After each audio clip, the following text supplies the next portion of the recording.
वैसे तो अलग अलग कलर्स के चिलीज पेपर्स आपने देखे होंगे और खाए भी होंगे, जैसे कि green, red, yellow, orange, purple.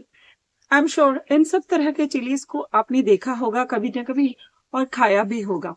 मगर क्या आपने कभी एक ऐसा पौधा देखा है जिसमें ये सारे कलर के चिलीज एक ही वक्त में एक ही पौधे में मौजूद हों? जी हाँ, ये है वो खास पौधा जिसमें आप देख सकते हैं अलग अलग तरह के कलर्स के चिलीज एक ही वक्त में मौजूद हैं। ये है बोलेवियन चिली पेपर, या जिसे बोलेवियन रेनबो चिली पेपर के नाम से जानते हैं। आज हम बात करेंगे इन्हीं कलरफुल चिलीज के बारे में। नमस्कार, मैं रागिनी आपका स्वागत करती हूँ। Urban garden tales. ये बोलिवियन चिली पेपर्स नेटिव है आज के टाइम के पेरू और बोलीविया के। बोलीविया नेटिव है कई ऑर्नामेंटल वाइल्ड चिलीज के लिए, तो ये पौधा भी वहीं से आता है, इसीलिए इसका नाम भी वही पड़ा है, बोलिवियन चिली पेपर। वैसे तो नर्सरी में इसे ऑर्नामेंटल चिलीज के नाम से वो बेचते हैं, मगर ये ऑर्नामेंटल खूबसूरती के अलावा आप इनकी चिलीज को खा भी सकते हैं। ये एडिबल होते हैं। आप बोलिवियन चिली प्लांट को पहचान सकते हैं उनके पर्पल स्टेम और पर्पल लीव्स से। इनकी फ्लावरिंग भी शुरू होती है तब फ्लावर्स भी पर्पल कलर के होते हैं, और इनमें जो पहला मिर्च बनता है वो भी देखिए पर्पल बनते हैं। ये कोनिकल शेप के इनके चिलीज होते हैं जो अपराइट होते हैं, यानी पॉइंट करते हैं टुवर्ड्स द स्काई। तो ये फीचर्स से आप अपने चिली प्लांट को पहचान सकते हैं। इसे रखें जहां इसे 6 से 8 घंटे की अच्छी धूप मिले, क्योंकि और चिलीज की तरह इन्हें भी फ्लावरिंग और फ्रूटिंग के लिए सन की बहुत जरूरत होती है। ये 2 से 3 फुट के बुशी श्रब की तरह हो जाते हैं। आप इन्हें पॉट्स में भी बड़े आसानी से ग्रो कर सकते। इनकी चिलीज की खास बात ये है कि पहले ये पर्पल कलर में आता है, उसके बाद ये येलो, देख सकते हैं आप, येलो, फिर ऑरेंज, फिर लेटर ये रेड कलर में टर्न हो जाते हैं। अगर इनका तीखापन का बात करें तो ये बहुत तीखे होते हैं। ये कायन पेपर्स यानी लाल मिर्च जैसे तीखे होते हैं।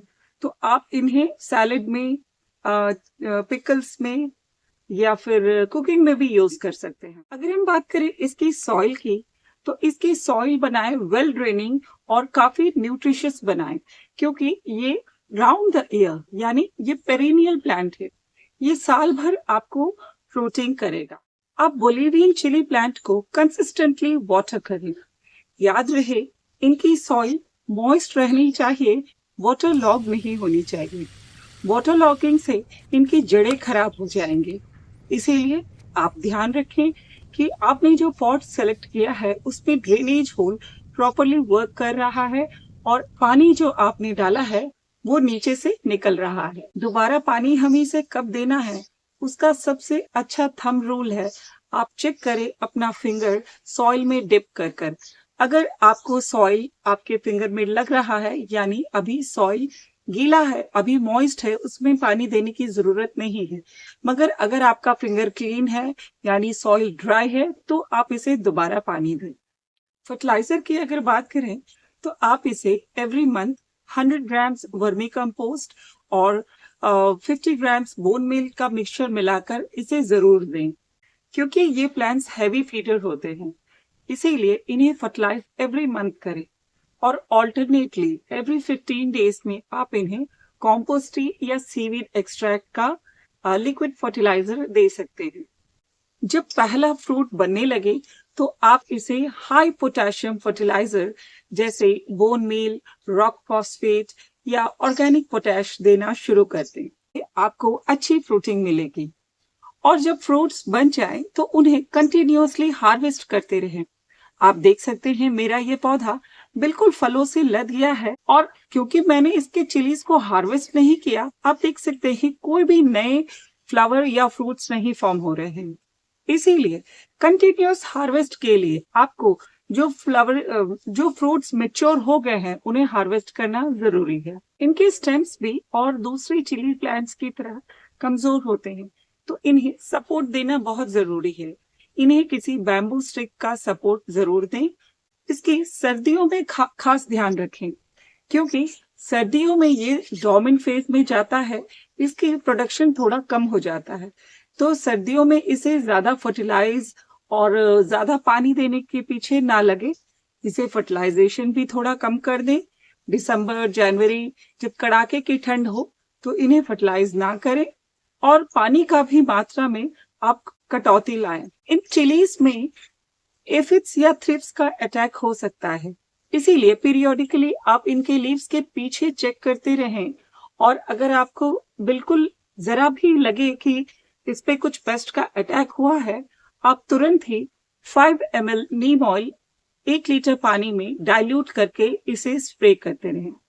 आप स्प्रे करें वंस ए वीक, 2 या 3 बार काफी होगा, depending on the paste attack. अगर अटैक छोटा है तो 2-3 बार में ही सारे पेस्ट चले जाएंगे और आपका प्लांट फिर हेल्दी हो जाएगा। आप इन प्लांट्स को किसी कॉम्पैक्टेड एरिया में ना रखें, वरना ग्रे मोल्ड या फंगस का अटैक हो सकता है। इसे ऐसे ओपन स्पेस में रखें जहां इसके चारों तरफ एयर सर्कुलेशन बना रहे।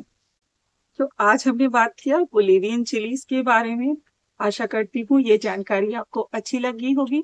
अगर आपको ये वीडियो पसंद आया, हमें सब्सक्राइब, लाइक और शेयर जरूर करें। मिलती हूँ किसी और वीडियो में, तब तक के लिए नमस्कार।